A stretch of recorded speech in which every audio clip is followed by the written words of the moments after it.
Big market voices की तरफ। और आज हमारे साथ बिग मार्केट वॉइसेस में है मार्सलस इन्वेस्टमेंट मैनेजर्स के फाउंडर सौरभ मुखर्जी। सौरभ ऑब्वियसली आप सब जानते होंगे सौरभ को। पहले सेल साइड में थे, एम्बिट में काफ़ी पॉपुलर एनालिस्ट थे। उसके बाद लंदन में भी इन्होंने टाइम स्पेंड किया था। उसके बाद इंडिया आए थे और अभी इन्होंने कुछ साल पहले अपनी खुद की कंपनी खोली मार्सलस।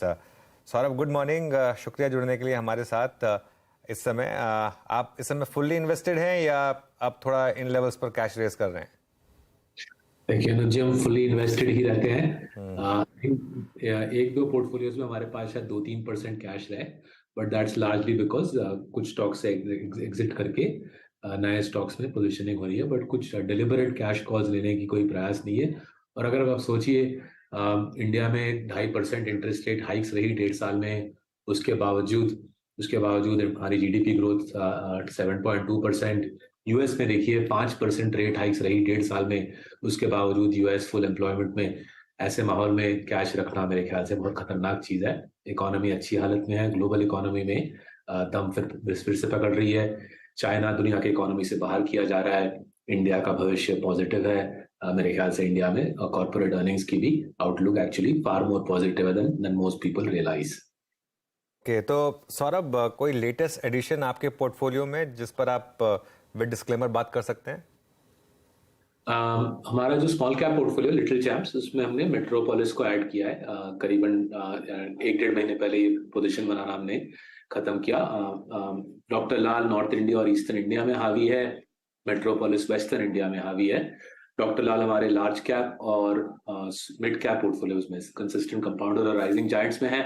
मेट्रोपोलिस हेल्थ को हमने हमारे small cap portfolio little champs में शामिल किया है। मुंबई और स्पेसिफिकली महाराष्ट्र का लीडर। कोविड के एग्जिट में अच्छी परफॉर्मेंस रही है, even excluding Covid revenue growth अच्छी रही है। अमीरा शाह ने इस कंपनी को बखूबी से चलाया है in the 6-7 years that we have seen this company in the public market. So Metropolis is the sole addition in little champs last 3-4 महीने में।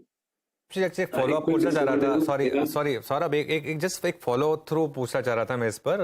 यहाँ कंपटीशन को लेकर एक जो रिस्क फैक्टर था वो आपको उससे डर नहीं लग रहा है? क्योंकि एक ऑनलाइन प्लेटफॉर्म जैसे 1mg वगैरह काफी सस्ते टेस्ट ऑफर कर रहे हैं विद गुड ब्रांड नेम। तीन मुद्दे, तीन पॉइंट्स टू लुक एट। पहला, अगर आप देखें ऑपरेटिंग मार्जिन्स, टिपिकली जब कंपटीशन आती है प्रहार होता है ऑपरेटिंग मार्जिन्स के ऊपर। ना तो डॉक्टर लाल ना ही मेट्रोपोलिस के ऑपरेटिंग मार्जिन्स आज लोअर हैं कोविड के पहले के मुकाबले। अगर कंपटीशन सच में जबरदस्त होती, so we would have seen operating margin pressure on the two big path lab companies, but वैसा दिख नहीं रहा। ऑपरेटिंग मार्जिन इनफैक्ट हायर हैं आज कोविड के पहले से मुकाबले। दूसरा है, जो वेंचर कैपिटल और पीई फंडेड जो प्लेस थे वो धीरे धीरे बिखर रहे हैं। जैसे आपने सुना होगा, लास्ट 1-1.5 साल में इंडिया में फंडिंग विंटर आ गई है। वीसीपीई के पास पैथ लैब में डालने के लिए पैसे नहीं है, और एज अ रिजल्ट जो वीसीपीई फंडेड प्लेस थे उनके पास पैसे खर्च हो रहे हैं। इनफैक्ट प्राइसिंग बढ़ रही है। बोथ मेट्रोपोलिस, डॉक्टर लाल ने प्राइस हाइक्स लिए हैं लास्ट 6-8 महीने में, जैसे जैसे कंपटीशन फ्रॉम स्टार्टअप्स धीमी पड़ रही है। और तीसरी बात, कुछ अच्छे प्लेयर, नए प्लेयर आए हैं, टाटा 1mg जैसे, जहाँ पे टाटा सन्स की विशाल फाइनेंशियल ताकत उनके पीछे है, बट वहां पे भी रेवेन्यू बिल्डअप कुछ खास है नहीं। नए नवेले जो प्लेयर्स आए हैं 2-3 साल में, सब मिला के 40-50-60 करोड़ रेवेन्यू करते हैं। कुछ खास भयंकर इनकी रेवेन्यू ग्रोथ आई नहीं है। मैसिव इंडस्ट्री है, $10 बिलियन, करीबन $2 बिलियन लार्ज प्लेयर्स के हाथ में है, $8 बिलियन छोटे छोटे मॉम एंड पॉप शॉप्स के पास है। इसलिए ग्रोथ रनवे मेट्रोपोलिस के लिए, डॉक्टर लाल के लिए मेरे ख्याल से लंबी है। और ये डिस्क्रिशनरी प्रोडक्ट तो है नहीं, आप और मैं बोल नहीं सकते कि जीडीपी ग्रोथ के आसपास हम पैथ लैब टेस्ट ज्यादा या कम करेंगे। तो एसेंशियल प्रोडक्ट है। हमारी देश जैसे जैसे वेल्थी बनती जा रही है, हमारी उम्र आ रही है, we will buy more of this. तो स्ट्रेट फॉरवर्ड स्टोरी है। मेरे ख्याल से लोग फालतू में, फिजूल में इसको कॉम्प्लिकेटेड बना देते हैं। स्टॉक कुछ आधी हो गई थी लास्ट 1 साल में, और हमको लगा given the quality of the franchise straight forward. जैसे क्विक डिस्क्लेमर, मैं निवेशित हूँ इन सारे स्टॉक्स में थ्रू मार्सलस का पीएमएस। मेरे माँ बाप निवेशित हैं इनमें, और ऑब्वियसली मार्सलस के 9,000 क्लाइंट्स भी इन पोर्टफोलियोज में इन्वेस्टेड हैं। आई लाइक आपने कैसे कहा कि हम अब इन पर्टिकुलर सर्विसेज को ज़्यादा यूज़ करने लगेंगे तो ऑब्वियसली उन पर ज़्यादा नज़र भी जाएगी in terms of performance. But jokes aside, Saurabh, एक चीज हमने देखी कि भारतीय कंजम्पशन स्टॉक्स में जिस तरह का इंटरेस्ट उभर कर आया है, पिछले 2 ट्रेडिंग सेशन से हम देख रहे हैं कैसे टाटा ग्रुप का टाटा कंज्यूमर और ट्रेंट तगड़ी तेजी दिखा रहा है। Tata consumer is at a 52 week high. Britannia आज 5000 को छूकर कारोबार करता हुआ दिखाई दे रहा है, स्कर्टिंग अराउंड दोस लेवल्स अगेन। तो इंटरेस्ट तो भरपूर देखने को मिला है, लेकिन वैल्यूएशन पैरामीटर्स पर क्या अभी भी यहाँ पर कुछ पैसा लगाने का स्कोप है या नहीं, या फिर अब ये स्टॉक्स आउट ऑफ रीच और वैल्यूएशंस काफी महंगे दिख रहे हैं? देखिए, जो हमारा गणित रहता है वैल्यूएशंस पे स्ट्रेट फॉरवर्ड है।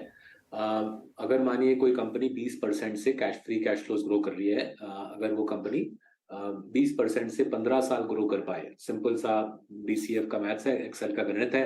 अगर 15 साल अगर आप 20% से ग्रो कर पाओ और उसके बाद मानिए ग्रोथ ठप होकर केवल 5% हो जाए, तो PE मल्टीपल आराम से 80-90 का जस्टिफाई कर सकते हैं। लेकिन अगर कंपनी, जैसे आप जो चलता रहे हो नेस्ले, अगर आप नेस्ले की तरह 20 इयर्स 20% से फ्री कैश फ्लो ग्रो कर पाओ, तो आप 140-150 का PE भी जस्टिफाई कर पाते हो ना।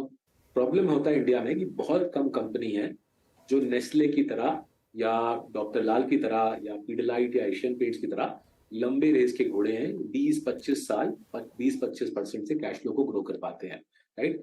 इसलिए वो कुछ गिने चुने जो इंडियन स्टॉक्स है, मेरे ख्याल से less than 1% of the Indian stock market इस लेवल ऑफ बिजनेस में ऑपरेट कर सकती है कि 20 साल 25 साल धंधे को 20-25% से फ्री कैश फ्लो को बढ़ावा दे।